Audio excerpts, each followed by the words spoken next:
If anyone has a ring light, speak up. You could use a ring light. Sorry. If not, it's all right. That's all right. We're only recording the audio. All right. Okay. Jana, here we go. We actually have to use these, sir. Yeah. Yes, Yeah, please. it's better. It's an accessibility issue. Yeah.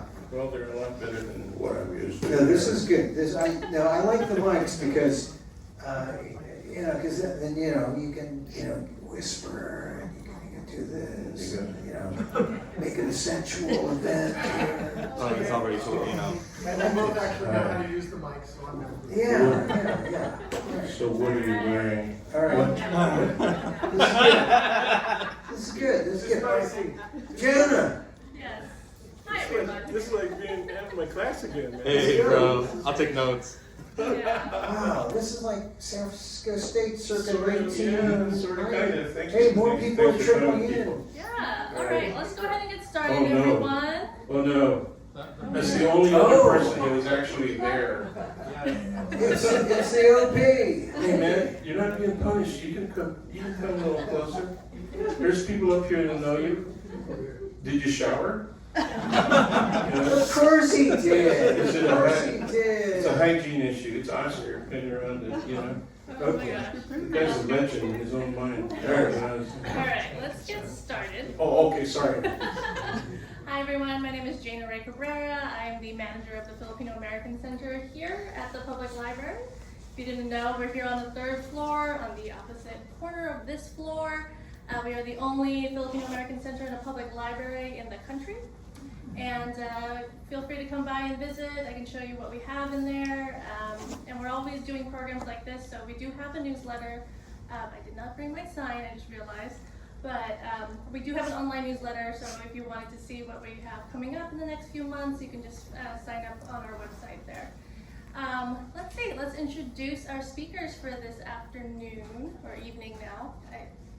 Evening. It's dark. We have Emil Guillermo and Professor Dan Gonzalez. And also, I wanted to remind folks there are treats in the back if you'd like to try some, courtesy of our former Filipino American Center librarian. They are, what are they, Abe? Mango and guava. Mango and guava babinka bites. They are delicious. Please have some. And let's get started. Great. All right. Here we are. Dan and I do this secret podcast on my YouTube channel. It's secret because you don't tell anybody. And people just pop up like Juanita, who's been there several years listening to us. And it's on my YouTube channel at Emil Amok 1. And I thought one day that, hey, we should do something in November in this intimate setting, the Hormel Center at the Public Library. I grew up in San Francisco. We both grew up in San Francisco. And I worked at the library, and when I discovered this room, I said, we have to come back. We were here for Theo Gonzalez's thing from the Smithsonian, which was a great presentation. And I said, we're gonna come back and we're gonna talk about Filipino American history. We're gonna talk about, what else did I say? Filipino American history and more. And the more is the elections, which were yesterday, right? And then we have we have the San Francisco State strike, the anniversary, the 57th anniversary this week, right? The beginning of the strike, November 6th, And of course, 1968. and it's so important to honor the strike because without the strike, would we really have Filipino American studies to the degree we have it, or even ethnic studies to the degree we have it without the San Francisco State strike, Dan? If it happened, it would happen later. Yeah, It it would would have happen been. as early as it did. It would have been very, very delayed, and that was, the fact that it happened when it did in 67 or 68, 68 was the beginning of the strike. 68, and then 69. And the first classes were in Fall of 69. fall of September. 69. It would have been far more delayed, and we would not have this legacy of Asian American studies, Filipino American history that has lasted 57 years. And now we see it kind of fighting the trend to sort of Do away with DEI, of course, de-woke. anything DEI. Yeah, and so we're going to get into all of that. So first of all, I wanted to say that introduction. We're gonna record this for the podcast that I'll put on later, but thank you for being here, here at the library and supporting our efforts. It's free. Thank you to the public library, but give yourselves a hand for being here. Because if we see there's an interest for this, we'll do more and do these things live. So, Dan, Filipino American perspective, people see the backdrop, the shot there on your left, my right. You see, Dan and I have known each other a long time. I was at an event a couple weeks ago and said, Emil, talk about when you had curly hair. Talk about, and I said, well, I don't keep those pictures, because it's a thing now for Asians to have curly hair, and when they have curly hair, something's wrong. Something's wrong. What the hell are you saying? Well, actually, that was taken. When was that taken? Like 80. What was wrong with you at that moment? I don't know. We were holding trophies. I think we just won the NBA. It was the top 10 Filipino. No, I think it was like the NBA yes, championship. Okay. We were. I didn't see a ball on any of those. Well, I don't know. See, we were at some kind of special thing. You were in a very madly attired, but that's how long Dan and I have known each other. And then you see that it sort of progressed. The little black and white photo there. We did stuff in the ethnic media, and I was, where was that? That was on KTSF? Or 26 before I went to 32, yeah. Channel 26, and there we are talking. You see how far back that went? Yeah, I think Ben Manure, that's the top of Ben Manure's head. Oh, that's Ben Good Manure's to go, head. yeah. Well, see, that's enough that we have to see it on the top of his head. And then there you have the strike picture. And we're going to Well, actually, it was 2016, and it was a month before some of our students started the hunger strike against the cutbacks, the budget cutbacks of 2016. And everybody in there is a striker except for the person to the far right. It's Wayne Dariotis. She's back on the East Coast. Unfortunately, two of the people in the photo, both of them African American, are passed away recently. The really tall guy, and he is about like 6'5" or so. We weren't like kneeling or anything. And that's Roy Harrison. And why am I blanking on the other guy's name? He's a great guy, man. He was the master of K-Poo. Yeah. You guys remember? K-Poo, yeah. People's radio. I'm blowing it. I'll remember his name when I'm in the car. But unfortunately, he passed away too. And he was a member of the party, as they said. You can tell when somebody really was a Panther because they don't call themselves Black Panthers. They said they were members of the party. Yeah. Well, I just wanted to explain the backdrop so you know that it wasn't just some random thing where I called Dan at the 11th hour and said, give me some shots so I can put together as a backdrop, and so people can stare at this thing as we talk about Filipino American history, our personal history, and we talk about the news of the day. So now you see why that's our backdrop.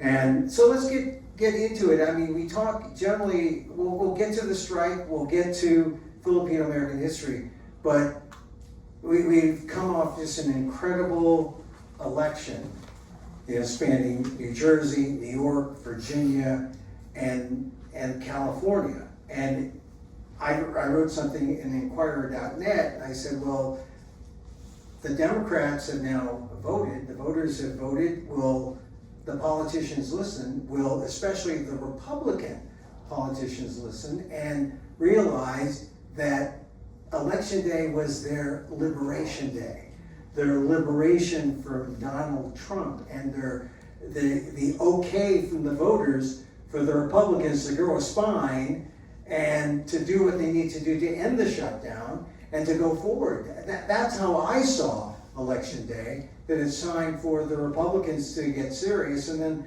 I wrote that last night, and then this morning I see Donald Trump blaming the Republicans and the shutdown for what happened and saying he was on the ballot, so that's why the Republicans lost. But he was on the ballot, whether he acknowledges it or not.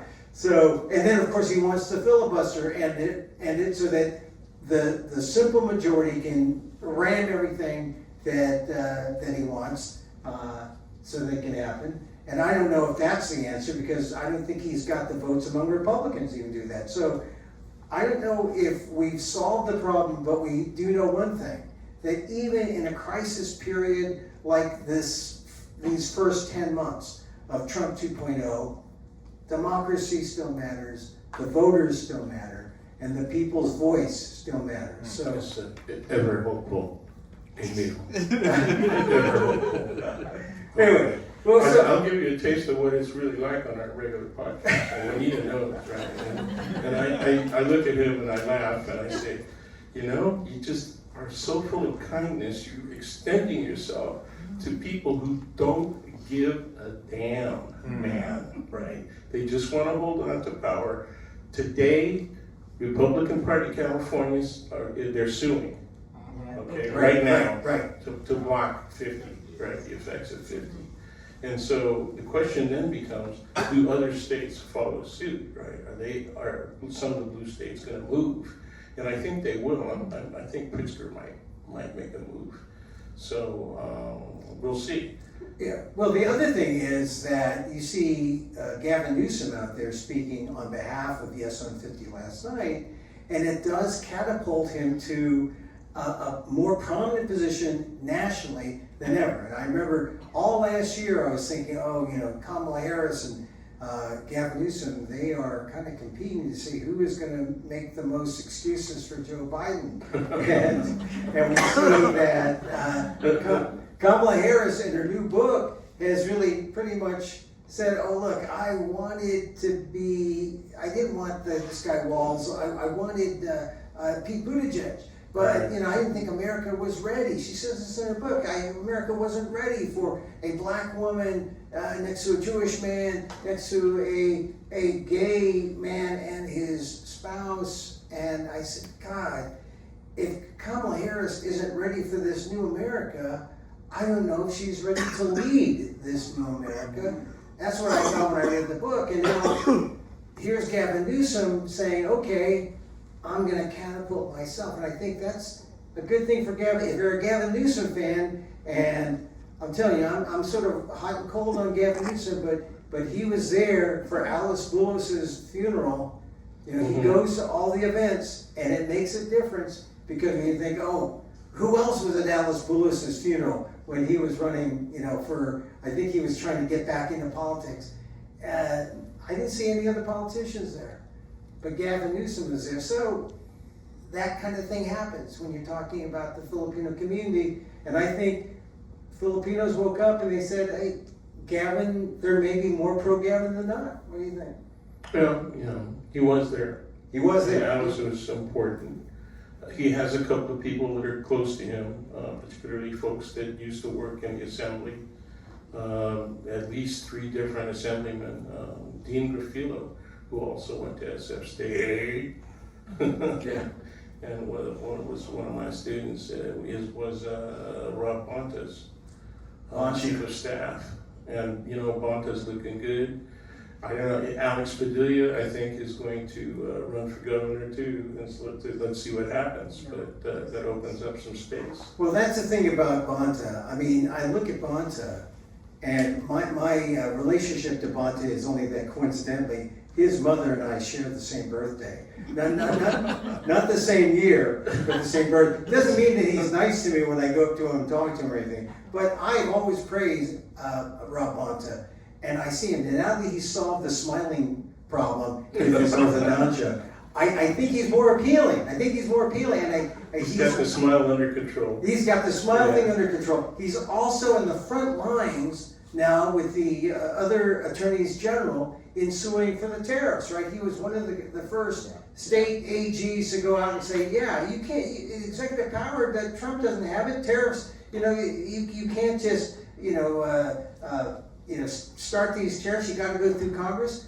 Rob Bonta was on the lead there, so I look at Rob Bonta and I see in Bonta really the generation of Filipino Americans born in America who should have had that that kind of impact, say, between World War II or maybe the 1950s and 2000s. If we had more of that Bonta thing, and we were part of that era, and we were scratching and we were, trying to get, break through the glass ceilings. I mean, we were trying to break through the glass ceilings in the media. You were trying to break through the glass ceilings, at San Francisco State, right? They didn't have ethnic studies. We were going to have ethnic studies. 69, you started the college.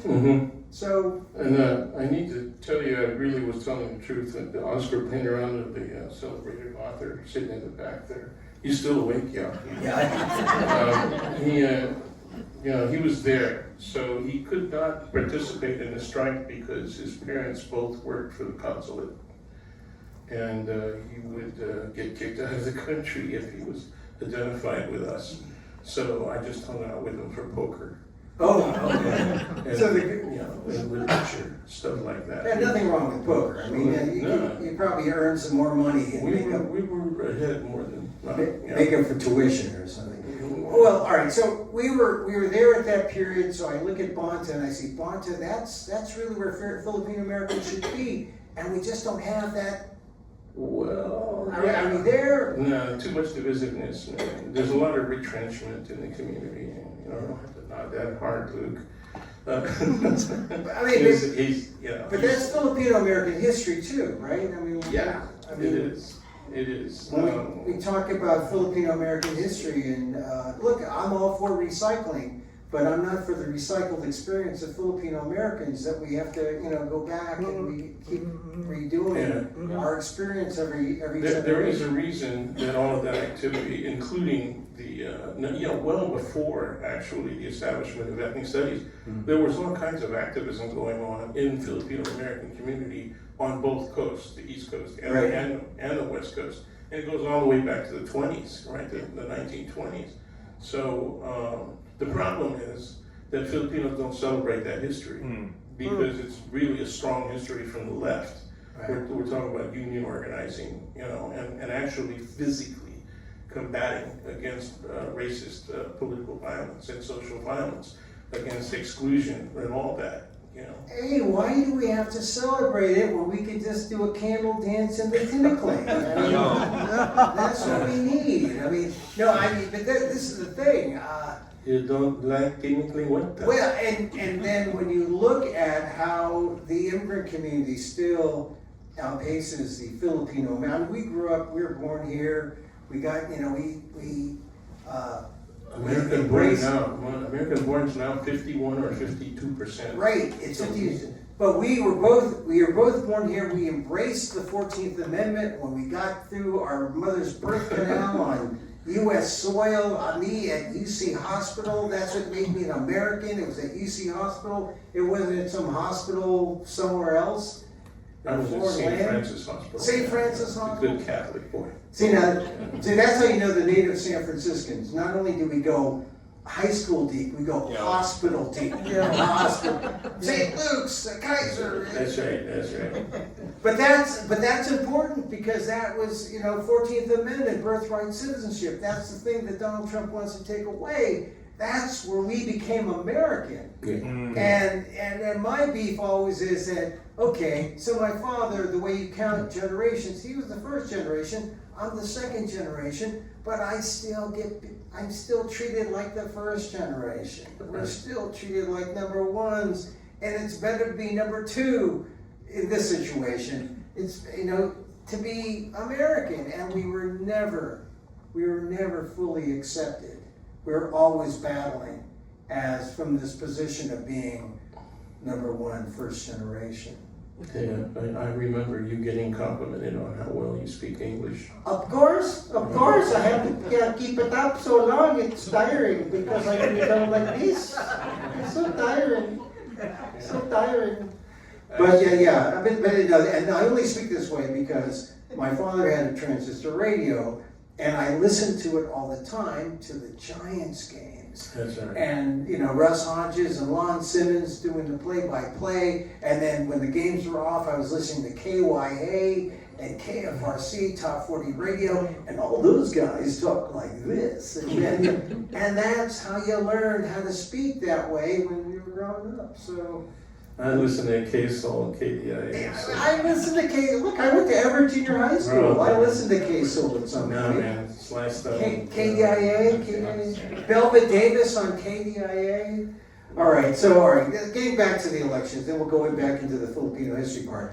And the thing about the election, the analysis of the election that got me, some people said, oh, look, Mamdani, he won, he's a Muslim. There was people who were saying he embraced affordability, he embraced this idea of the economy, and the identity questions, oh, they're not that important anymore. Identity, cultural politics is dead. And that's good because we want cultural politics to die because of the anti-DEI thing. But I don't know. Is it that simple? Mamdani wins, and so cultural politics and cultural identity is dead? I don't know. I don't think so. What do you think? Racist. Oh, Racist. racist. Yeah, it's the racists keep blaming us for being racist. Yeah. Okay. Man, isn't it cool? Yeah. This is just really ironic. So everything DEI is naturally racist because then we gain, beyond what is justifiable from an equality perspective, right? It's all wrong, man. Okay? Yeah. So there's a lot of reasons for that. I don't want to get overly complex, right? But we screw up all the time. Please. People on the left screwed up like crazy, man. You know, Yeah. we invented language that in the academy that was way above everybody else's head out in the general public. Elements of the so-called truly liberal media picked up the language, and it alienated everybody. You know, because you have to educate the public first before you start throwing concepts down on them that they had no familiarity with whatsoever. You know, only people who took ethnic studies might be exposed to the language. Okay. Other than that, you know, why would they read this stuff that we were forced to read? I mean, there's a couple of guys who did graduate school, you know, and you know, why would you wouldn't read that stuff unless you were forced to. Okay? Unless I was graded, maybe, yeah. Oh, some of the most brilliant people I know, including our mutual friend Theo, who you did an event here with, Theo Gonzalez. when he was working on his PhD and when he had actually turned in his dissertation, you know, I congratulated him and I said, well, you know, I'll be glad when you get a tenure track position. And he said, well, why? And I said, because a couple of years down the line, you won't have to write like that anymore. You know, you can write like a real person. You know? Well, that's the thing. Look, that's the difference between when I was teaching journalism at SF State. My students would come and complain that their teachers were saying, write more like an academic. And I said, no, write to be understood. Write to be. No, they want us to write like an academic. So anyway, I no longer teach journalism anymore. But you can see how a lot of yesterday's Mamdani victory made people say, oh, affordability. He ran a great campaign. He stuck with this issue, and at the end there was Trump still trying to bait him. Hey, he's a communist. He's a Jew hater. All that stuff comes out at the 11th hour, and Mamdani was really, really cool right till the end. He said, and then when he gave his speech, he let Trump have it. He said, you got to come through us. We're united. That was some people think that he was a little harsh, a little too defiant, but I think he was such a nice guy during the campaign that the defiance was necessary.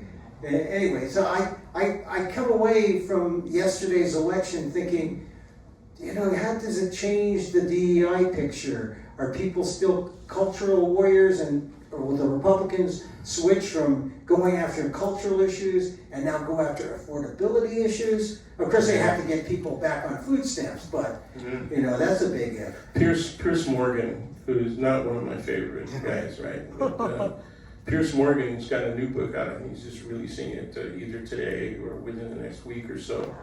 And it says woke is dead. I mean, his whole thing is woke is dead. And once again, it's a person who has an interpretation of what woke means that has little to do with the reality of the cultural and social circumstances from which the term came, which is the Black American community, right? And so you've got people saying this is what they meant, when they got no business engaging in that, either in the definition or even in the discussion. And then they warp it around and send millions of dollars worth of books because it makes people feel good about the fact that they didn't like what woke represented, either in real terms or in terms that they understood. Both ways, what it is a false logic all the way. False on facts, false on logic. And there he is, making the rounds on major TV media. Believe me, that's what's going on. Yeah, Okay? well, I mean, when I started hearing the analysis made by more than one or two commentators, it made me wonder, are the Republicans going to say, yeah, we're going to dump the anti-woke stuff, we're going to move toward affordability? But I think they like the anti-woke stuff because cultural politics, identity politics still polarizes, and they need to polarize in order to win. That's the way politics is now. So we have our hopes, or I had my hopes that maybe the election was not just the voters speaking out and saying, election day, we tried the Trump thing for a year, we ate it for a year, on Tuesday we spit it out, we rejected it. But I think there's a lot of people who still want to hang on, and because it's the basis of their polarizing, strategy. Mm-hmm. And they need the polarization because now you see them kind of figure out, well, what do we do now? The Republicans. Yeah. The Democrats also have to figure out what they have to do because the analysis after Mamdani is, well, who is the soul of the party? Yeah. What is the soul of the party? Is it working for the working? Well, definitely it's the working class. I mean, I don't think I saw anything in the news about billionaires wondering about the price of eggs or last night, or worried about how much the transportation is going to cost them. But it should be stark and very clear to people that, well, we don't have a race thing now, we have a class thing. It's always been. It's always been, but the two together. Yeah. You can't separate those. well, I mean, but the people who see it solely as race, Right. there are some, me occasionally, but it's not. No. It's definitely It's a always been. class thing. Yeah. So we'll see what happens. I guess that's a key phrase as we move forward. Mamdani is just. Do you think he's going to mature when he gets in office and realizes he can't do half the stuff he wants? No, he's a pragmatic guy, and both of his parents are academics. No, his mother was the film director. Yeah. His mother, I went to school She's got with. degrees though, man, so. Well, and that was my connection to Mamdani. Mira Nair is his mom, and she did that film with Denzel Washington. Oh, yeah. Mrs. Salima Mrs. Saleh. Yeah, that's right. Saleh, yeah, and also she did the Amelia Earhart movie, which bombed. But we were in film class together. And then sort of see, anyway, it was. Hook us up, man. Yeah, we'll get you a free DVD. We got to get an interview with Mamdani. And we'll send you some Blu-rays. Yeah. All right. Anyway, all right. So that's enough about the elections. Is it going to change things? Yeah, on one side, yeah. I'm gonna make sure that we leave time for open discussion. Oh, yeah, So yeah. Remember what you. Definitely. We're gonna open up. All right. So forget about the elections. We're moving in. Yeah, what you. Let's move into Filipino American History Month, the postmortem, What? because Who died? there's a lot of Filipinos here. Did we have a good Filipino American History Month? Yeah. Did we? How many people? I mean, Yeah. did you eat It was well? Oh, How about, no. did you think? Come on. Did you think well? Did you think about new ideas about Filipino American history? I mean, one of the last conversations I had with Don Mabalan Oh. is she insisted, you should know this is not Filipino American heritage. It's not about the food, it's the history. And she always, harped on that. And I'm privileged. Even though it was about the food with her. It is. You knew Dawn, right? Yeah. It was about the food with Dawn. But, look, I was honored to have been footnoted in her book. So it's not the reason I bought it, but I recommended that book to my family, my friends. Did you read it, Kathy? Yeah, I read it on Kindle because then you can search for the footnote. Oh, that's right. Yeah. That's the reason. The exact footnote on page 400. No, the fact is, by looking at Stockton, and I know Stockton because that's how I knew Don. After I worked at KRON, and after I worked at NPR, I went back as a newspaper reporter in Stockton, and I got to know the community. And I met Dylan Delvo and Don Mabalan, and they were starting Little Manila, and I started to write about Little Manila. And wow, it's like, I always thought Stockton, because I grew up in San Francisco, my father wouldn't go to the valley except to get the good lechon and the good vegetables. But we always say, oh, we're not taking the Altamont. You got to take your uncle's car, and that's going to take all day.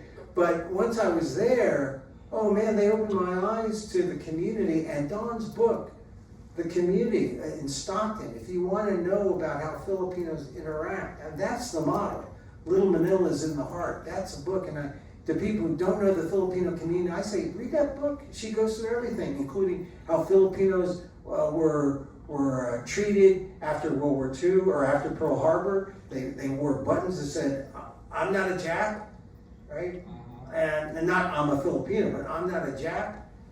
And because the Japanese were hated, and even the Chinese wore buttons that said, I'm not a Jap. And in the pecking order, and Don goes through this in the book, Filipinos rose because people didn't like the Japanese, and Japanese went down, Filipinos and Chinese went up. Well, she also mentioned the complexity of the relationship between Japanese American farmers and Filipino farm workers. Yes.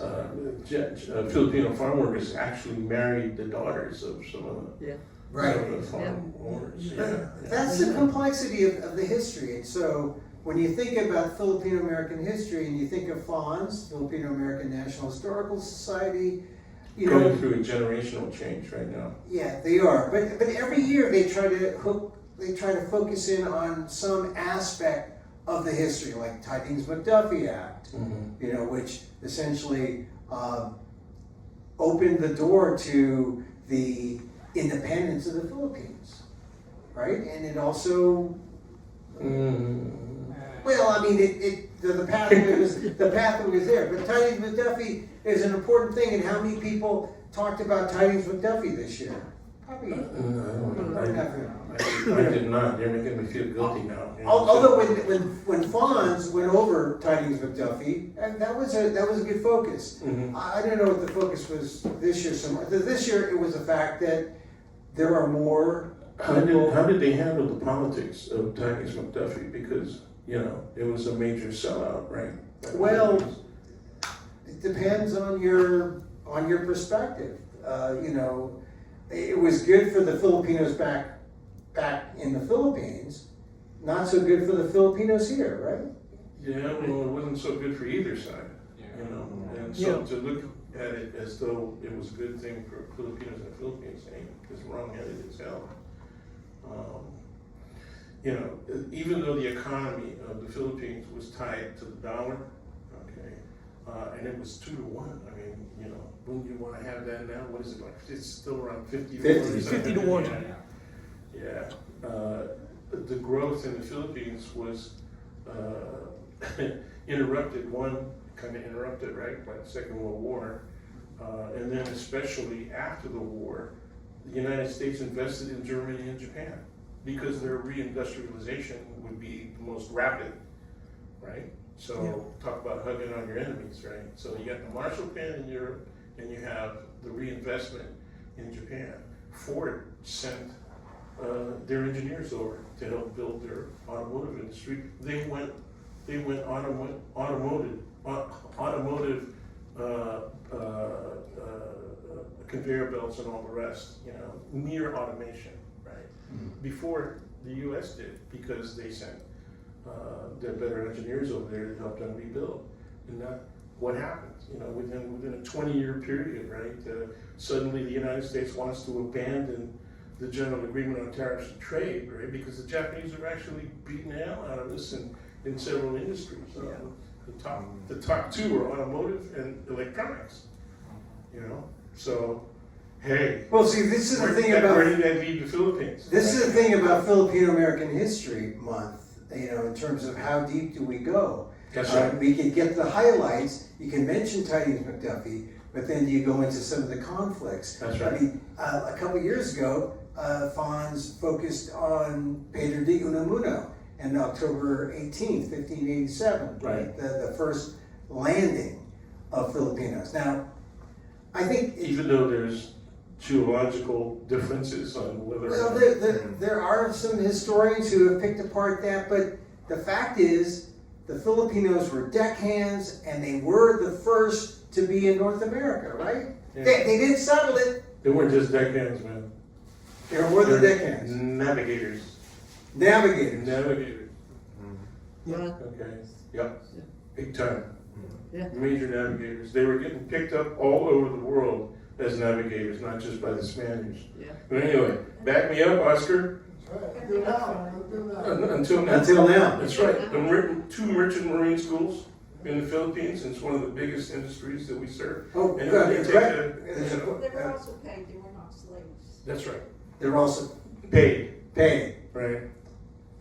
Pera, you know? Yeah. Okay. They weren't, well, all right. So I overgeneralize to say deckhands. Okay. Yes, you did. I'm insulted. But they were the sailors. They were the big. Does you guys ever take sea cruises? Because you can't hide from Filipinos if you take a sea cruise, right? Yeah, that's for sure. And if you know the secret signal when you get in the chow line, it's the eyebrow. This is you know what I'm talking about? Yeah. You get more food, man. Yeah. Happens every time. I didn't get like this. for nothing. Secrets from Professor Yeah. Mann. Okay, can we move on to ethnic studies, man? Okay, all right, so wait, the history. All right, so the history. So there are key moments in history, and unless you touch on some of it, you see it's Filipino American History Month is a time for fun and celebration. But if you get into it and you say this is the moment we're going to talk about it, there's some things that are issues. The first, the 1587, Mhm. which is before the Mayflower, before Jamestown. Mm-hmm. I think their real problem was that they didn't have a California real estate license. They could have, Yeah. they could have purchased that land, and they could have said, "Okay, Filipinos will take the seaside properties." Yeah, we didn't have a strong national culture. The Chinese, wherever they went, were obligated to keep contact with the old country. Filipinos didn't have that kind of mandated relationship. And when they jumped off, they tried to blend in. And so there are a lot of, Native Americans along the coasts that intermarried with Filipinos. And we just lose track, right? Until they jump up and say, no, Filipino too. And then we go, really? But Dan, I'm really glad that you mentioned some of that. But remember, I asked you about 1587, Mm-hmm. and you knew about it Mhm. before some people publicized it. Mm-hmm. And tell me that. Well, we were trying to be really careful because we had already had the issues of Filipinos in San Malo. Remember that? Oh yes. Yeah, Marina Espina was the first person to write about it. Jumping off the Yeah. the That was well galleon published. train. There were a couple of librarians in the Santa Barbara area that had done some research too, but she was one of the first to publish. And one of the first places that she lectured was SF State. Yeah. And when you were still there too. Well, she really wrote that for a while, and that was in the 1600s. Yeah. And I went down to Jean Lafitte down there in Louisiana. I was happened to be in the area. I went looking for Filipinos, and I found some. Yeah. I found some Filipino people who they call themselves coon-ass Filipinos. I didn't think he was gonna bring that up. Well, it's like they knew what I was talking about. He was doing a radio show because he was really excited because he found. I found those coon-ass in Filipinos, Louisiana. and I wanted to, And, like, and he asked if we're doing an interview on the radio live, and he said, "So what do you guys call yourselves?" And he says, "Coon-ass Filipino." It's like I couldn't stop laughing, man. but it was, well, that should be a demographic.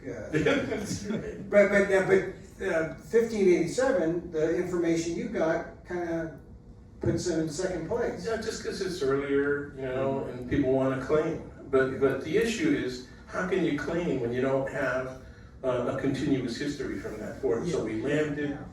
We had some skirmishes with the locals, and then we, either some stayed, others went back and took off, Right. But there was continuous contact the whole time, and there were Filipinos on all of those galleons, the whole time.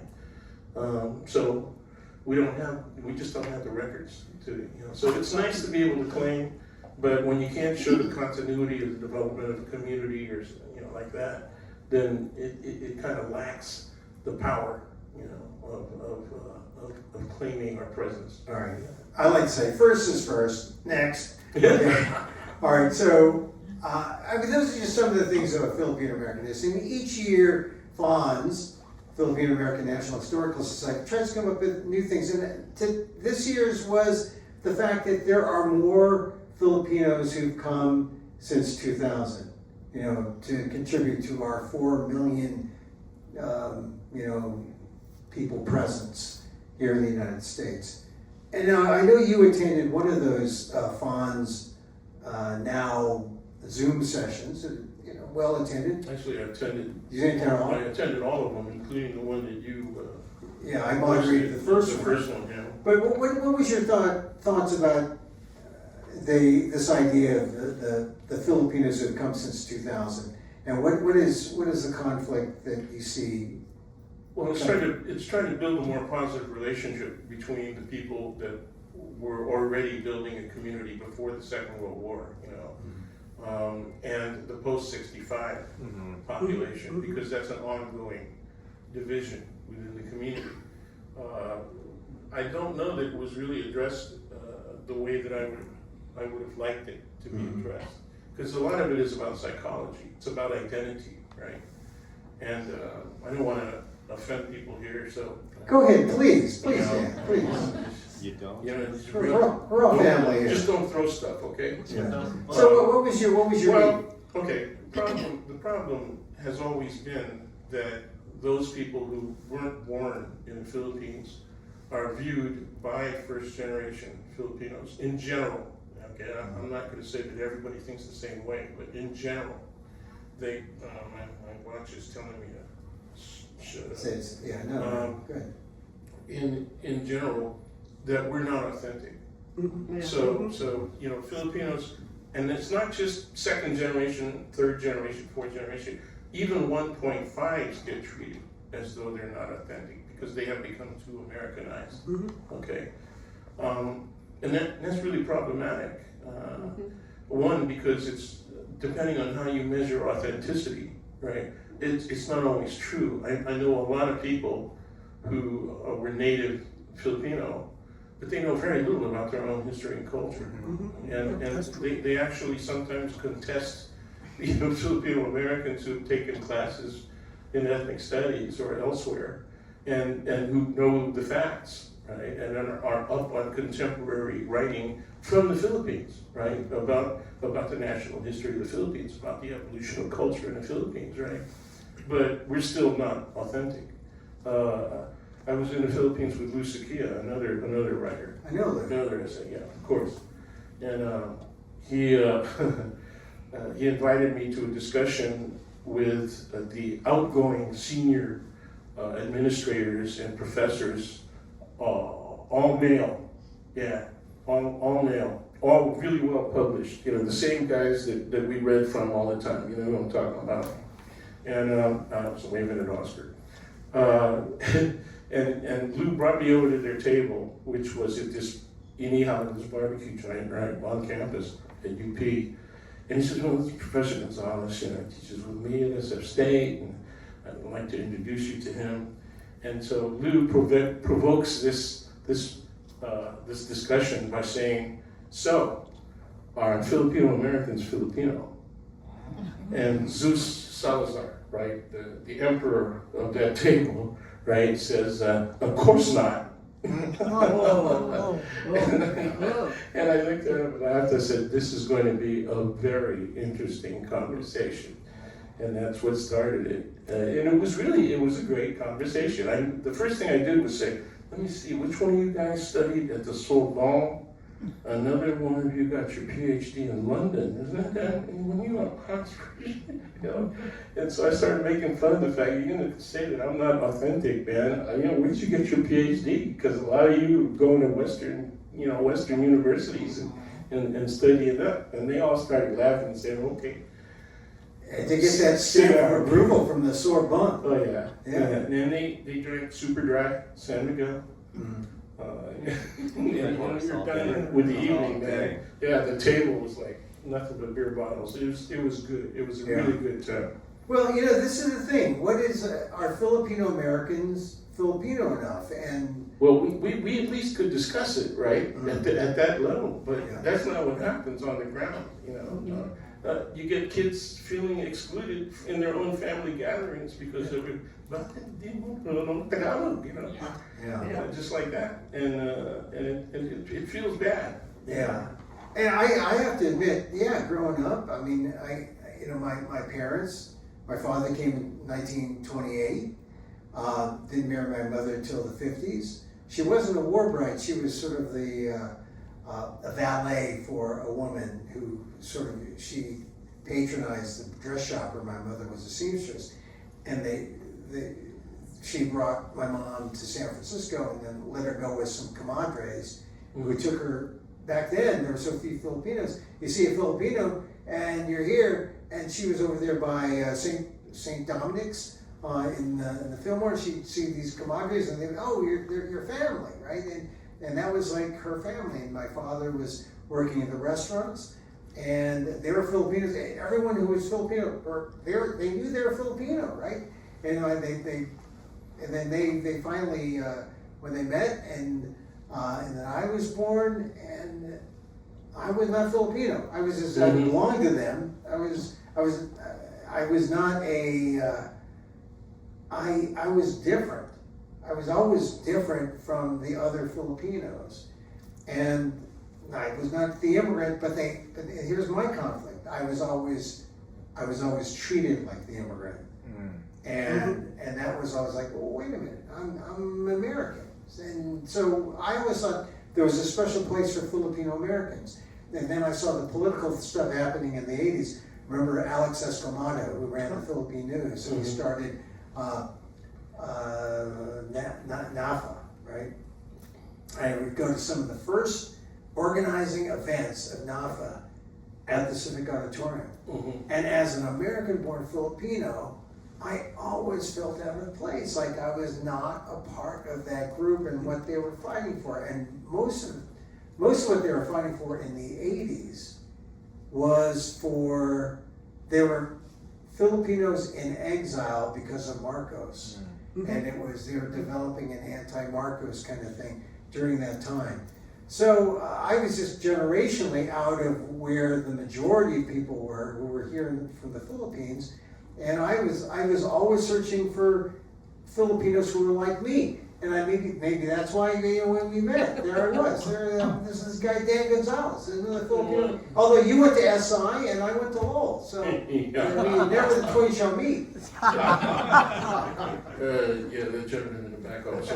He also went there. Oh, another SI guy. Yeah, but I was Catholic. I was an eligible. That's right. Oh, SI. God, It's okay, my daughter's low. All right, okay. So anyway, this is the thing about where we are now, the authenticity, how authentic. And so you were listening to these Fonz, Yeah. the Fonz dialogue, and what offended you when you were listening to it?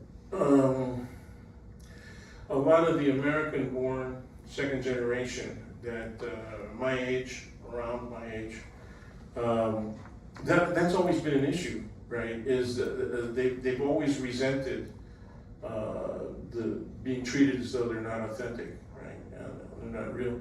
And so they also tie that to the fact that newer immigrants don't care about the history that occurred here before the Second World War. Yeah. And so that was present. But the other thing that was present was that there's a younger generation, right, of NAFA, right, which started back in the 80s. And that younger generation reflects at least the leaders that I saw and that were participating in the fourth session, right, the last session,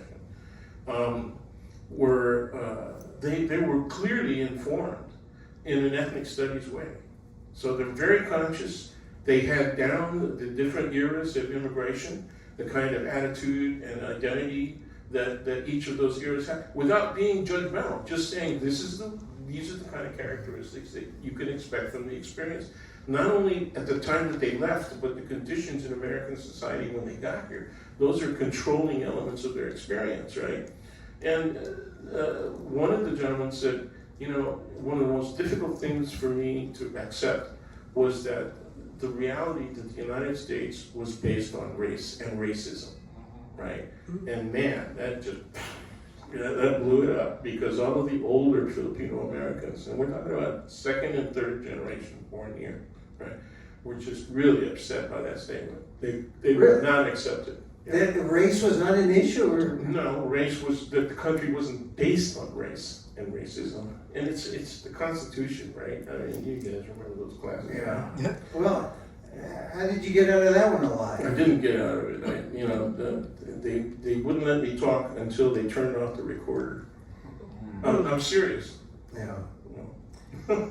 Well, see, and then when I was moderating the first episode a couple weeks earlier, I talked about this issue of being, how Filipino Americans were treated here, and I talked about the violence. Of course, the violence in the 20s, the sure. violence in Watsonville. I mean, how can you? I mean, they don't deny that, though, right? Well, it depends on the individuals, but there was one time when, I think the person was actually Philippine born. I'm not going to mention his name, I don't know, but recently well educated, and they were talking about the Manok generation, right? And when they said they were responsible for their own civil rights movement and making some social change, it's all true, right? All of that's true. Including the fight for citizenship after the war, right, 45, 46 and on. And so one of them said, well, and we should also mention the fact that they did it non-violently. And Peter Bacho was part of the conversation, right, and the author, Peter Bacho. And he and I both said, well, that you can say that, but you'd be wrong. Yeah. You'd be afactual, because there was a lot of resistance, because they were fighting defending themselves against violence, right? And unfortunately, in order to do that, guess what? You have to use violence. Well, when I remember talking to Don Mabalan about that and about the farm workers, because I did a big story on the Delano grape strike, and she was talking about the difference between the Filipinos who were on strike, and they were older. By the time the Delano happened, most of the Filipinos were in their 60s, but she said, those Filipinos, they were tough. They had weapons, some knives, at least knives, right? And they were ready to take on. It was their stereotype, Right. actually. They were ready to take on the strike breakers, and so, They were also ready to take on each other. There was a lot of conflict with union leadership. Well, so what is it? Why is it that people want to deny that reality, or they just want to whitewash it, or what? It's antiseptic culture, right? You want to make the culture and history pretty. Well, then they should come here to do our little talk here. We're not antiseptic here. Okay, we're running out of time. We're running out of time. Okay, look, let's move into San Francisco State. Please. All right, one last question on the history. Okay. So, did we have a good Filipino American History Month, or do you think we're kind of We kind did of stagnating? because because there's a younger generation that is also teaching people. I mean, it wasn't only PEP, right, the organization that was started by Allison Tintelka-Gomez, who also is a professor at SF State, as well as Don LaBalla, who was a professor at Anyway, it wasn't just because of them. There are other people all throughout the country. There are people up in Alaska, Seattle, LA, everywhere, Chicago, New York, Virginia, that are teaching the history. Okay, the interesting thing is they're not teaching the antiseptic history. They're teaching the history with Real history. Yeah, real history with its words, and I'm really hopeful, because of that. So- Really great people. Well, maybe the barometer will be the acceptance of Larry Itliong and the recognition of Larry Itliong, and slowly it's happened within the last, say. Well, there's people who have a critical view of Larry too. Oh yeah, I know. So But once again, just like the guys in 1587, he was there first before Chavez. well, Yeah. There were other people along with him. There are others besides Larry. and there were some people that favor Philip Cruz. Fairfields, yeah. Rather than Larry. Just in terms of style and also effectiveness. Philip stayed with the Union, with the UFW, much longer than Larry. Larry, when was that? 71? Left right away, Yeah. Yeah, he didn't hang out. The reason I'm looking at him again is because when we heard that there were a lot of Filipinos that were leaving the UFW. Remember that? We went down to Early Mart, Delano. We were living at the Teamsters too. I had to do an oil change and a tune-up on your car because you never did it. Ever. Okay. I got stories, man. Yeah. That'll be the after show. All right, look. Let's go into San Francisco State. Ethnic studies, please. Let's go to San Francisco State because the anniversary is on the 7th? So tomorrow. Tomorrow. The 6th. The 6th. San Francisco State. Is it overstating to say that there'd be no Filipino American history or Asian American history or studies, formal studies, without the San Francisco State strike? Like I said, it would happen a lot later. You had places like Berkeley saying that they did it first, right? Which is wrong. And I have to transcribe it, but I did a very terrible job videotaping their commemoration of their 40th. They had a panel. And they made the mistake of inviting strikers from SF State. So they had a combined panel of people from Berkeley and SF State. And the people from Berkeley were asked, where'd you get the idea for TWLF? And they said, well, we were talking with these guys. And we thought the idea, the concept fit. And so I was laughing the whole time I was videotaping this thing. Because if you just ask them, man, the people who were really around at the time and stuff, yeah, SF State started it. And then, they quibbled about who started ethnic studies first. And I said, remember, you guys were quarterly. You started in October. We started in September. So why are you saying you were the first, right? And they said that stuff. They probably say it now. Well, how significant is that? I mean, you're a couple weeks earlier. Is it significant, or is it a matter of like? You just make the record correct. Yeah. Right? Just make it right. Okay. All right. Okay. So anyway, you were saying you wanted to peek under the hood. Well, you were saying some things when we were teasing this segment. You said there's some things that aren't widely known about. Well, number one, Filipinos weren't generally as supportive, or at least the parents weren't generally supportive. Well, not only the parents, but the general Filipino American community saw us as radicals, communists. Communists, Okay, you're we're like radical, that Mom Dani. No, Mom Dani. I very proudly told my mom, I got in the state, and she said, you stay away from those radicals. She, it's too late. If she talked to the Jesuits, they would have told her it's too late for that. I was anti-war by 64, 63, 64. So, I fit right in. I was really surprised that, there were 75 Filipinos at stake, at least, listed as Filipinos, right? And so there That's weren't it, very just many. 75? Yeah, compared to what, nearly 2,000 on average at state per year now. We're about, somewhere within that. And were they born here or are they immigrants? Mostly immigrant. Even the people that were coming in from the rural areas, like Stockton, and, you know, Antigua, Salinas, like that. They were immigrants. So just as the passage of the 65, right, Immigration Reform Act resulted in this huge, you know, incoming waves of Filipinos. By 71, 72, they eclipsed the earlier population, immigrant and Filipino, American born. So Timmy, how did you get into the strike? How were you thrust? You just, you had to do it? Or? I had gotten kicked out of City College for bad behavior. Seriously? Yeah.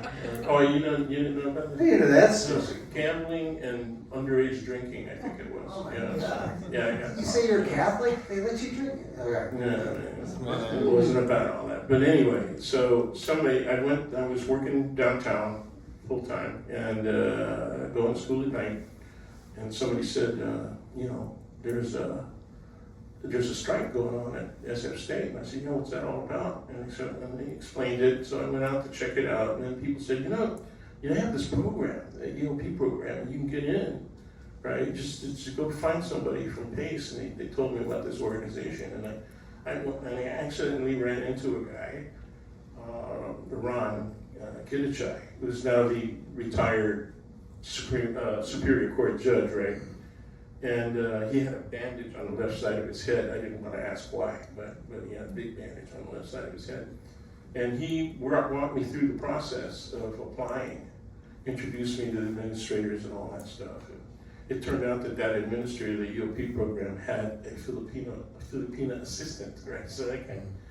So then he started explaining to me what the goals of the strike were. And he said one of the major goals is the establishment of a school of third world studies. And I thought, why is he telling me this? You know, I had no idea why he was telling me. And so he was trying to get me involved in PACE, and he wanted me to work on this stuff. And I said, oh, you know, it's interesting. I buy the concept, you know, let's see how it'll work out. At any rate, that's how I was introduced to it.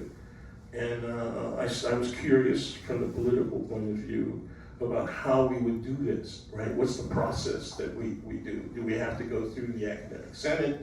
Do we attack the administration? What kind of deals do we have to make? And so I kept on arguing, right, in front of the Third World Liberation Front Central Committee, right, that we needed to move now and we needed to get information that we didn't have. I said, you guys been talking about having, you know, ethnic studies or third world studies in the fall, and nobody's made a move. And they looked at me and he said, after 3 times, right, and Kidichai had to accompany me there because he had credibility, right?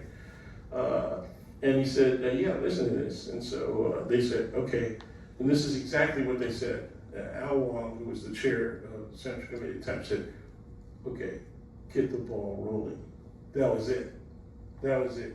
So that's how I got involved. Started doing the curriculum, recruited other people in PACE to help, and we made it. That's actually how I met that gentleman back there. Oscar, yeah. Well, you were saying something the other day when we were talking about this. You said that you were doing the quiet work. Because people know about the strike and they know what they saw in the news. And they saw... They see cops beating on us, they see the picket lines and all that stuff. But I would say I spent maybe 5% of my time on the picket line and 95% of my time in meetings, either on campus or off campus. Okay. So you actually weren't a striker so much as a bureaucrat trying to push something through. You know, sometimes that's how you get stuff done. But I'm not saying that as a criticism. I'm saying that sometimes to get things done, Well, the rabble rousers are out there doing their thing, but you were trying to do something. The other convenience was that Oscar lived in married students' housing on campus. Mm-hmm. So we just walked down to his place and do other stuff besides, you know, talk politics. But we talk history and culture, and that's how he became our first TA for a literature. So now, art course. before this, what kind of classes were available in Asian American Studies and Filipino American Studies? Before this, Yeah. nothing. There was There nothing? was nothing. Now, Actually, how many there was Asian studies, right? So looking at Asia as exotica, right, as the opposite of Occidental, right? It's Occidental and Oriental. Yeah. You know? How about, was there, they mentioned Filipino anywhere? You gotta squint and tighten up your eyes when you say Oriental. Did they mention Filipino anywhere? No, not really. Because I remember in 8th grade, I found a little passage in my U.S. history book when I went to Everett Junior High School. All right. And it had a paragraph on Emilio Aguinaldo. Oh, wow. Leading the insurrection Right, in right, the Philippines, and that's it, like a paragraph. That's it. right. Had nothing And to do with they're- sex, yeah. And they, I think they mentioned the Philippine American War. I think, but you rather, it's really the U.S. Philippine War, right? Yeah, well, yeah. Yeah. That was, that's what we called it, yeah. It sounds funny, you know, Philippine American War, it sounds funny. All right, so tell me more. All right, so there was nothing. Now there was There was nothing. something. Now there was There was something. But tell me about Hayakawa, because Well, it people- was okay, we attacked the history department, you know, because they say world history and all the rest of that stuff, and then they didn't have anything on our contributions to the development of the United States. The other problem was that when we went to our own library to look up material, in our instance on the Philippines and Filipino migration, there was only 1 or 2 texts on the early arrival of Filipinos to the United States. It was Bruno Lasker. It was the first one and the oldest one. 1920? Come on, dude. He wrote between 1920 and 1930. That was it. And then the major texts on Philippine history they all had the imprimatur of the Roman Catholic Church. That was number 1, right? You would become highly suspicious, right, because of that. And then they were by Gregorio Zaide. Remember that? Yeah.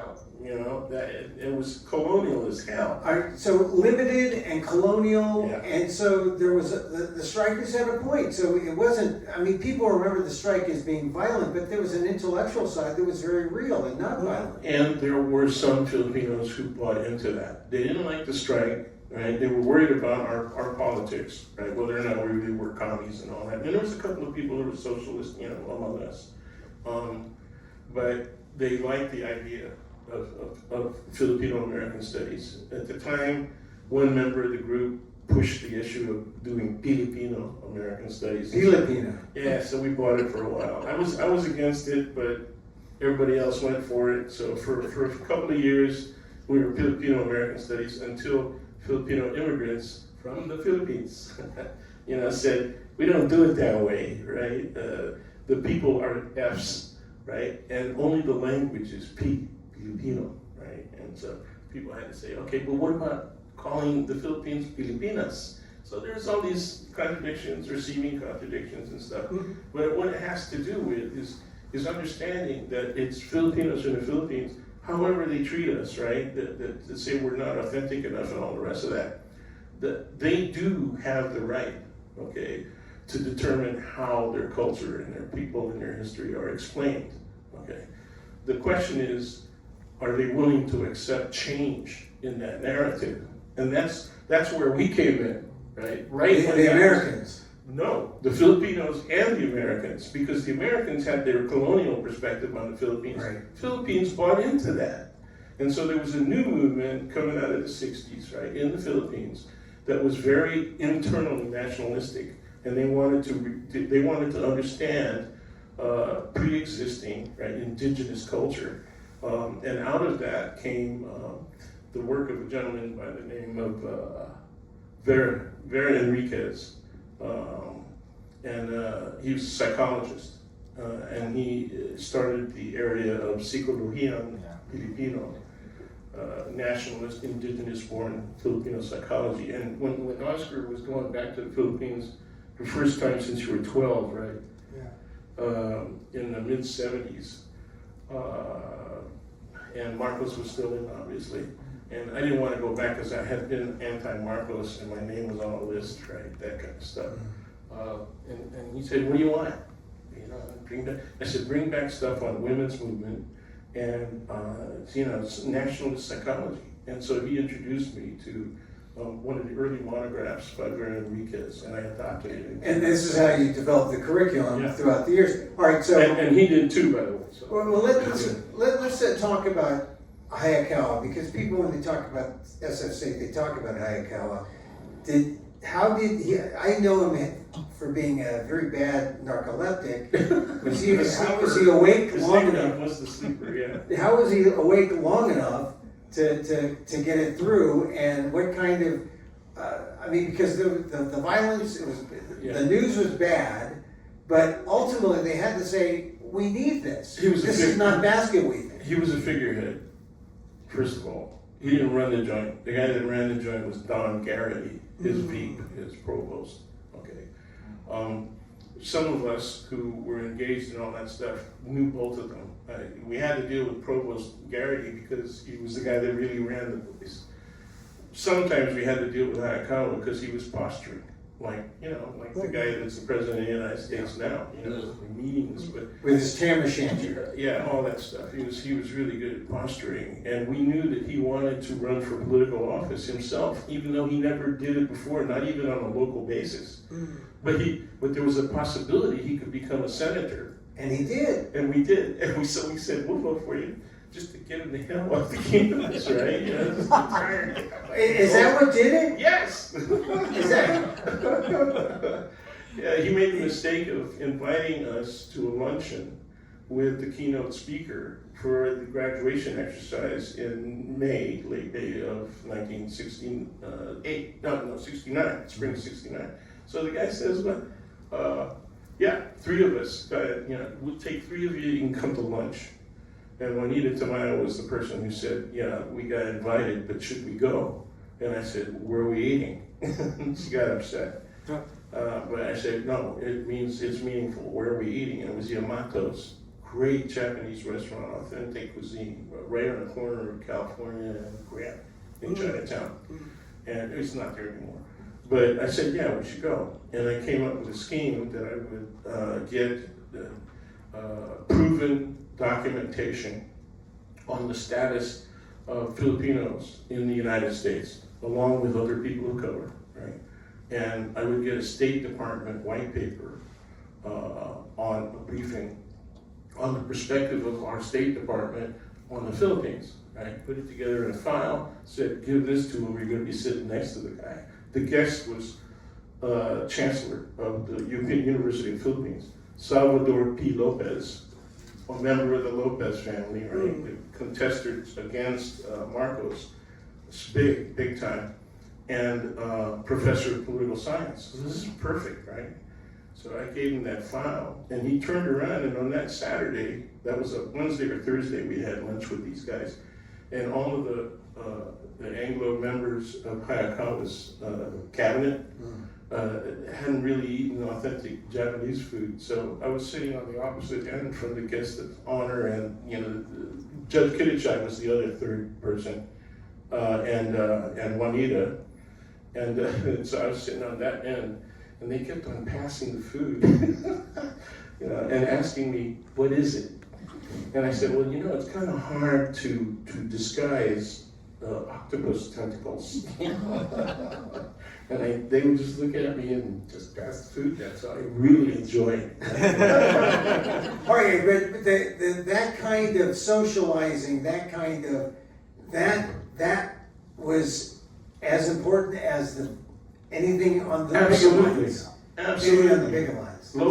Lopez turned around, and on that Saturday, he decried the status of people of color, third world people in America, and we made the front page. Small column, but it made the front page in the Chronicle and Examiner. So the lesson for radicals is you got to play it both ways, on the picket lines and Any behind way the you can. scenes to get the greases for activists, The man not said, radicals. the man Activists. said on our campus, by any means necessary. Yeah. On our campus, he said that. All right. I think we want to take some questions now. So Jen. Please, Yes, if anyone has any questions, I have the mic here. questions or comments? Yes, sir. Please describe yourself. Alright, first I want to make sure I gotta give you your flowers, Gonzo. What? Gonzo was my mentor in college. I wouldn't be the person I But am you're so today. demented, and everybody knows. Bro, thanks to you. This is Lawrence Festin. Evidently he's forgotten his name. Yeah. I'm the equity engagement coordinator for the SFMCA. My office is just a couple steps down Van Ness. I would not be the person I am without Gonzo and your television. It's just I missed your candor and your critique on everything. It was amazing. It's 2 minutes ago. Also, Oscar P. Seasons by the Bay. I considered you like the Filipino Hemingway. Thank you so much for your contribution. You know, that's not a bad comparison at all. 100, yes. It's really good. Mm-hmm. My question is, y'all probably saw the Maria Ressa interview kind of recently with Jon Stewart. Yeah, Stewart, yeah. So, seeing how as Filipinos, we because of our history of colonization, we kind of understand how to assimilate in certain ways, just Filipino trunk voters and whatnot. What is it going to take for us to understand now, for this newer generation, to really to know where we're headed in terms of fascism? There's this quote that really always stands out to me from Tony K. Barbera. The job of the artist is to make the revolution irresistible. Wow. And That's a great quick quote. yeah, I love her. How can we, as creatives and artists and newer generations, and with the older generations, how can we keep that revolution going? How can we pivot to make it so cool that people just want to hop on board? First of all, we got to do a lot more original work. Okay, the problem, once again, is self-critical, right? With a lot of Filipinos, artists and musicians, is we kind of want to be in the groove, the existing groove, and we don't get off the edge and cut our own groove, You got to take those kinds of risks if you really want to establish yourself, not only to draw attention, but to get people thinking in a different way, not only in the same direction, right, but in a different way. And that comes from also understanding and knowing the history, okay? And, frankly, a lot of people, not just Filipinos, are pretty lazy about understanding the history.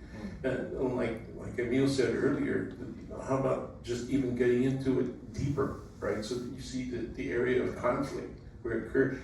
When he reminded me of Dawn, I had a discussion with her, and I said, what about this event, that I knew about that happened in Stockton? And she said, only the good stuff, Dan. Only the good stuff, Gonzo. And I said, damn, how are people gonna learn? You gotta know about the mistakes. You gotta know, how you screwed it up. The same thing is true about the I Hotel, right? We know stuff about the I Hotel, but they ain't gonna tell, man. Abe knows too. Okay, and we have to do that. We have to. I think a couple of books on the I Hotel, they've been presented here. We're pretty good, right? But there's still a difference. The critical perspectives have to be taken. So what we need is institutions that do that, and we rely, on ethnic studies, but we're not everywhere, and a lot of the Filipino American studies programs are quote experience, right? So they try to wrap the culture and the social experience and the history all in one freaking course. How can you do that, right? It's just unfair. It's shallow, right? Yeah. At best it's the high points, right? They forget about the low points. And the problem, I think, is that you were saying Filipinos want to get in the groove. I think they want to get into the mainstream so that they can make a living, so they can sell tickets, so they can get an audience. Yeah. And I think sometimes true. you make choices because you want to be commercial. All right, so Lea Salonga is great, but so does her fame trickle down, and does it exhibit? She's Filipino, but she's Filipino American. She's talking about her trans kid now, so that's good. But I don't know what it's going to take. If you're an artist, you should express yourself and not worry about audience, and tell your story. Tell your story. If you're blessed and you get discovered, you'll get discovered. But I think sometimes it's not about being, rich and famous. It's not being discovered. It's about being true to an expression that you have that you must get out there. So I was in the news, and sometimes I'm trying to figure out, well, it was great to be in the media so I could tell Filipino stories. Some Filipinos didn't want to tell Filipino stories because they didn't want to be, as they say, they didn't want to be stereotyped. They didn't want to be, somehow, they didn't want to be pigeonholed into being the minority or being. But I embraced it. I when I left NPR, first Filipino to host a national news show, I then went back into. I found my voice in ethnic media. And now I'm doing these one-man shows. I'm doing this one-man show at the Marsh, November 19th, where I talk about my life in 2025 and how Donald Trump screwed it up, and how, well, Americans have been screwing up Filipino-American life since, my father, my mother, and me coming here. So anyway, I just think that as for artists and creatives, you just got to tell your story, not worry about audience, just about, and this goes back to the authenticity question.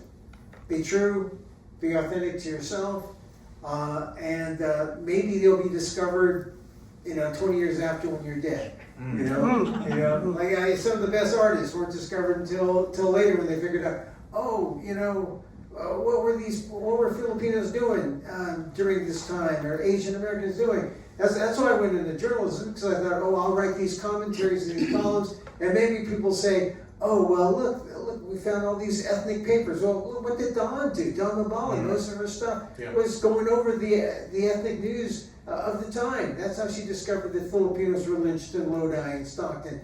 I did a column in the SF Gate in the 80s, and they said, I had historians in Berkeley say, there were no lynchings in Filipinos, not in San Francisco. There's not, and I had no, I did not have the evidence for lynchings in San Francisco, but Don found it in the ethnic press, in Stockton and Lodi, and you can point. We have Watsonville, we have the ethnic press, and we have the mainstream press. I worked at the Stockton Record that talked about the riots against Filipinos, right? And so how strange and ironic it was for me to be a columnist and an editorial writer at the Stockton Record that declared the Filipinos unassimilable. That's what happened. So what I'm saying is, you got to tell your story wherever it is, not care about audience. And like I said, Dan, let's go to the library. Let's do it for free. I don't care who shows up. There'll be people here, and you guys showed up, and I thank you for that. Yeah, it's really great that you showed up. I hope that what we said made sense to you, man, and it had value. It does. You got to keep going. It's there have been people who've been original, but it doesn't last. The problem is that they're treated as though it's a fad, right? And then if they can't keep pushing, that originality button. Actually, their attractiveness to our community, right, fades. Original is cool, and that's important, because original means that you're unique. But sometimes original, you can be so far ahead that people don't notice you until, they don't get it till later. Until later. I mean, so I don't know. It's complex. Keep telling your story. That's the main thing, and don't give up. Right? Don't give up on that vision. Mm-hmm. All right, a couple more questions. Oh, back there. Oh, okay. Yeah. Mr. Abe. Thanks guys for starting this discussion. I'm Abraham Ignacio. I am the librarian emeritus for the Filipino American Center. I was previous librarian to Gina and Elle, taking reins of our center here. So I just wanted to make a comment because, and also a question. Given that we're on the verge of the anniversary of the strike and the need for people power, a people power revolution, because we're living in extremely precarious times. I think everyone knows that. Just recently, Chicago, you see all these, the immense cruelty that's happening around this country. The ICE students go into a daycare center and arrest one of the teachers there. All this type of bullshit fascist bullshit is happening every day, every night. And And this is worse than it was back then, than Yeah, we were no. doing it back then. you know, we have, where was she, Kent State, and then the African American College, and the, you know, the students then, but this is way, way different, you know. We've got billions of dollars that have been poured into that machinery and stuff. I think we need to pull it all together. We can't wait for 26, and that we have to start exercising our people power to shut this machine down and put these jerks up in politics, the Republicans and the Democrats that have been sitting on their asses. We have to exercise our people power to get this thing back into shape. Otherwise, we're all going down, and you know, But- concentration camps, what have you. But yesterday was the first day, right? Yesterday was the first day. Yeah. And I've been saying in my columns in the Inquirer.net how strange it is that the United States is adopting the traits of its first colony in terms of being like the Philippines under Marcos. But you know, people have to start realizing the parallels and then start taking action. I think now politicians are recognizing that affordability and class, their issues, and maybe that's going to be the thing so that they give us a response. But if there's no response coming, then the people have to take the next step. I don't know what that next step is. Do you have anything in mind? Well, you know, Nonviolent, of course. nonviolent, of course, in the Philippines was a perfect example, the 86. Yep. People, you know, shut it down. And then look what recently here, Nepal, Indonesia, Right. they said, we've had enough. We've had enough here, but, you know, we need to get it out there and shut these guys down, because otherwise they're gonna come after us and pick us off one by one, or even more than that, and throw us in those concentration camps that they're setting up. Yeah, I think there's two things. One, we have to play up the role of the military, or the potential role of the military, because there's a lot of people in the military that will not obey unconstitutional, illegal orders. Okay, they're just that professional. So you gotta make sure that group, that we're in contact with that group. I don't care if there's spies leaking out what we're doing or what we're thinking. You know, it doesn't matter. Doesn't matter. They're gonna find out anyway. Okay. Second thing is, I've always felt that economic boycotts really hurt. It's a capitalist society, man. You know, you throw stuff into the cogs and it stops the economy, it hurts. Okay? Well, that's one of the things that I would encourage people to do, is engage in a general strike. I also encourage students. They ask me, well, you know, you're a lifelong Democrat, and I said, not anymore. Okay, that's one. And I encourage students to go independent. You know, make them work for your vote, man. Don't go along party lines all the time. All right, look where it got us. People play the seniority game. You know, within the Democratic Party, there's a lot of younger people that are way more competent than the folks in the existing generation, and they're not being allowed to ascend. They're not being allowed to move into the right position, and it all comes down to the money. Okay, and Democratic Party, Republican Party, they don't have what it takes to make the changes necessary to get this society straight. And the first one is, get the hell the money out of the political process, or out of the campaign process. That's one of the biggies, man. Yeah. And there have been 2 times that it's been attempted within our lifetimes. Didn't even get out of committee. Okay, that's how bad it is. But you know, that's the hope in the Mamdani victory, because when I was in New York in January, he was like nowhere. No one was That's talking true. about Mamdani. He was at 1%. And this was back in January, and then suddenly here he is, mayor-elect. So things can happen, and it's his organization. People will be picking apart that campaign, looking to see what happened, and it's more than just the key word affordability. More questions though? I think we only have time for one more question. It's already 6:59. Oh, okay, one more. Well, Dan and I will hang out too a little bit too, so someone could be the last official question. Anybody? Female. Hi. Hi, my name is Teresa Ohila, and I'm just a member of the community. What Abe was talking about goes beyond the Filipino community. Okay. My question has to do with, do we really know who the Filipino community is?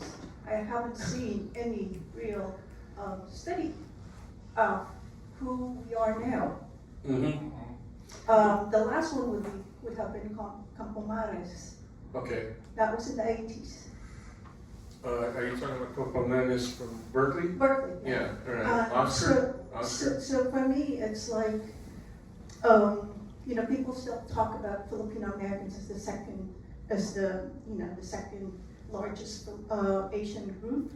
We're not. Third now. We're Yeah, just the we're third. number three And now, the fact that there are more, Chinese and South Asians. well, there are more Indian. American-born Filipinos. Yeah. maybe And 1%. if one looks at the population triangle Mm-hmm. of the Filipinos, it's a little weird. It has this big bubble in the middle. Which It's is comprised of, the 40 to 55. oh, okay. So and they're mostly women. And if one looks at the spatial distribution of Filipinos as well, it's also really interesting. And the socioeconomic diversity of Filipinos is just, you know, it's a fascinating subject that I've not seen any real. So your question is, what is the community? Who is, Where's the data? who are we? Well, you know, And who's- who We're has, still struggling with that. I mean, that was the Yeah. thing with Fonz. When we went to, Yeah. when we heard those Fonz conversations, trying to figure out, are we American enough? Is it the immigrant? Is it?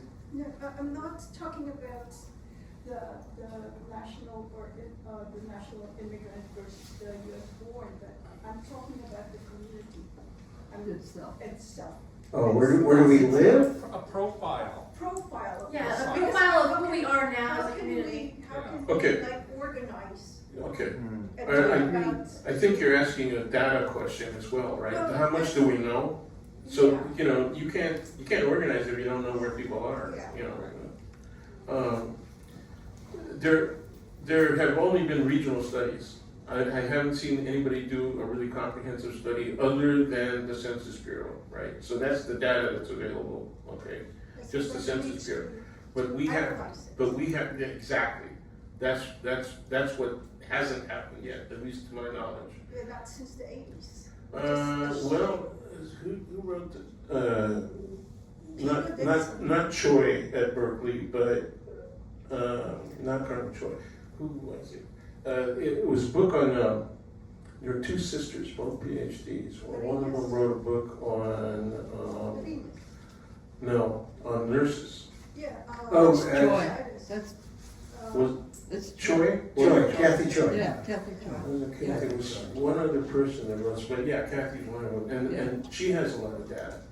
Okay. I'm talking about Preston, so, I guess, Talking about what? an analysis of who we are, that's what Okay. I'm asking for, is, because I've asked this, 3 years ago with another, Or another conference or something. And, I'm always like, Yeah, does Abe, you got any idea? No one's done It- it. Gina? Without the analysis, what would the analysis give us though? I mean, it's a nebulous group.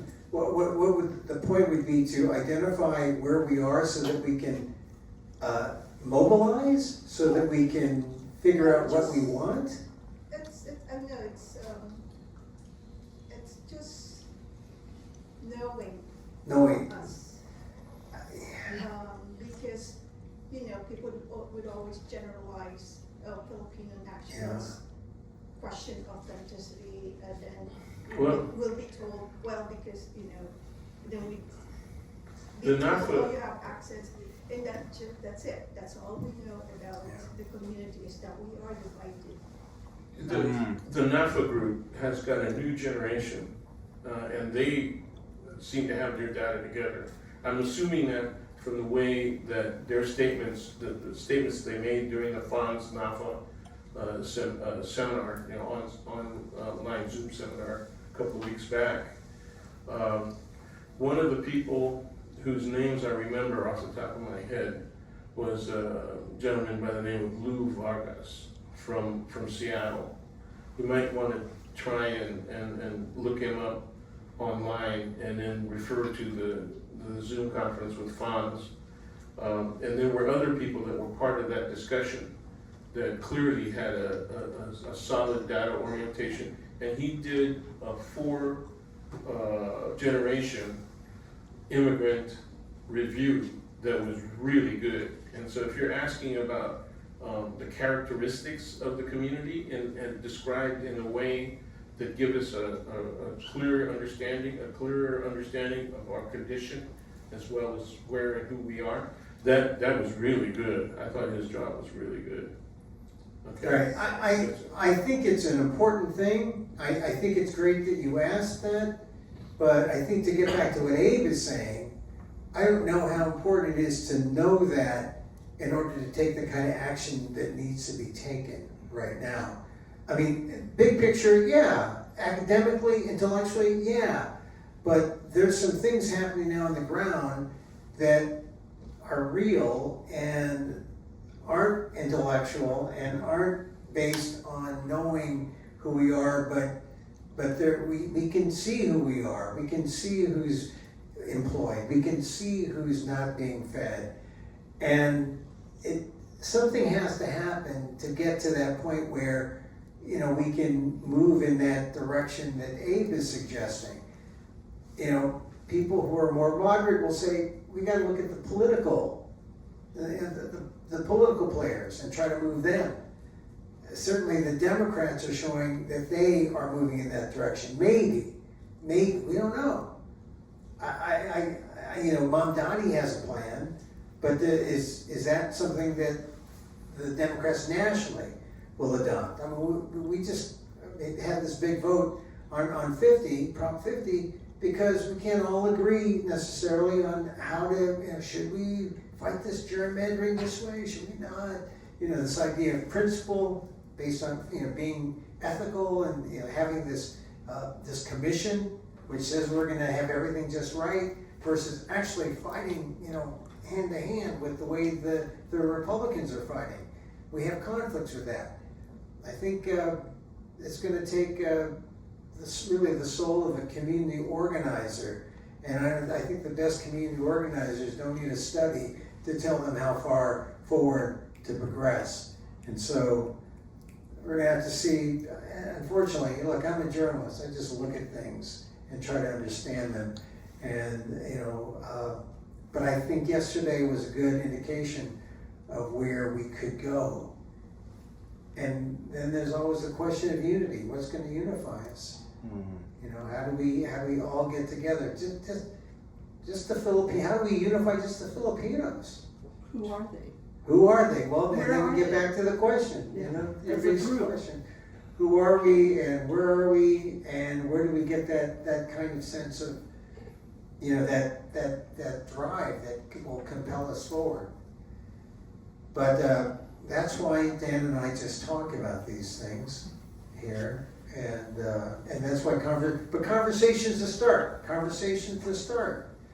Now take the conversation and bring it to others, and then we watch it grow.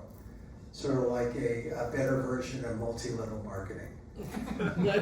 So I think Jana wants to close it. Yeah, I think we are past time. It's 7:08.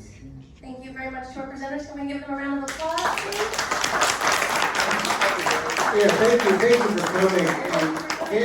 Dan and I will hang out as we shut down. I want to say one thing about my show. One more thing about my show at the Marsh, November 19th. I talk about Filipino American history, and I talk about how Filipinos have been messed with a long time. And so 2025 was not a surprise. Anyway, take a poster or take one of these flyers I have. Thank you very much for coming today. Hang out for a few minutes. We'll be here as we break down. Thank you for coming with us, Janet. Thank you very much for the background. Thank you for the room. Snacks too. And we have snacks. Thank you very much. And we'll see you again. Listen to our podcast, Dan and I podcast every Friday. Usually at 2 o'clock. Usually. But thank you very much.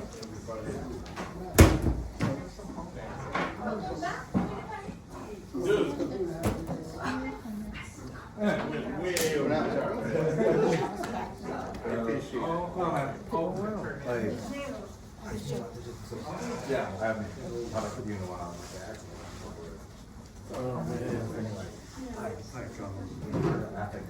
Yeah. At this point, I Hey, don't before we all go. think is. Thank you, sir. Good to see you again. It's almost relevant. Children's Hospital. Oh, yeah. Thank you. Really enjoyed it. Oh, thanks for coming.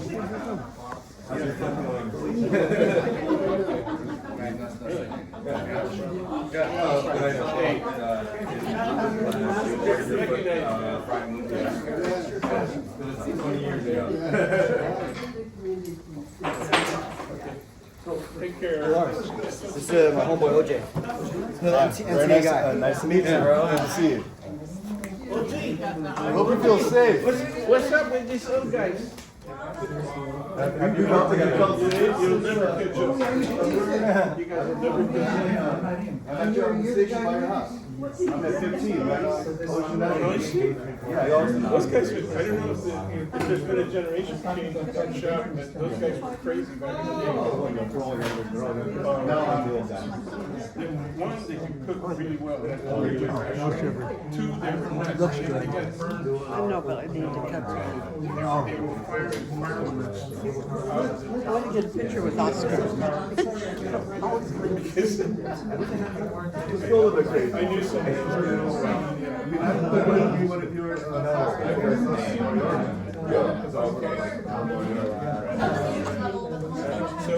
what's your rank?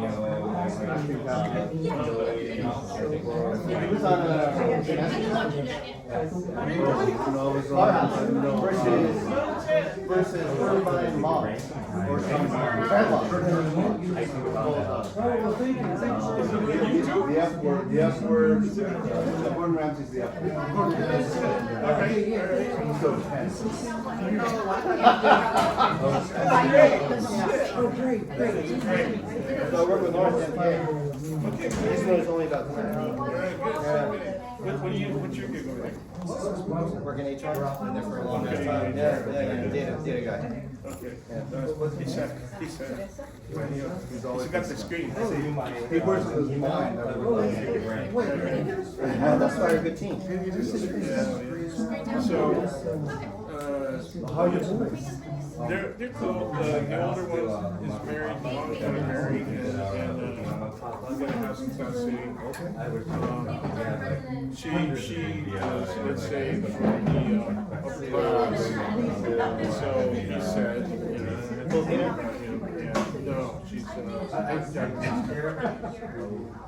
out-marriage experience that we are so familiar with. Yes. Very familiar. So she's actually, we know this wife, ex-wife, is straight up Chinese. Yeah. The Japanese side of that family, really strong. I love the grandma. She was keeping. She got stuck in Japan. They sent the kids back for cultural and she got stuck there when the war broke out. And so she was used as a translator and all kinds of stuff. Japanese.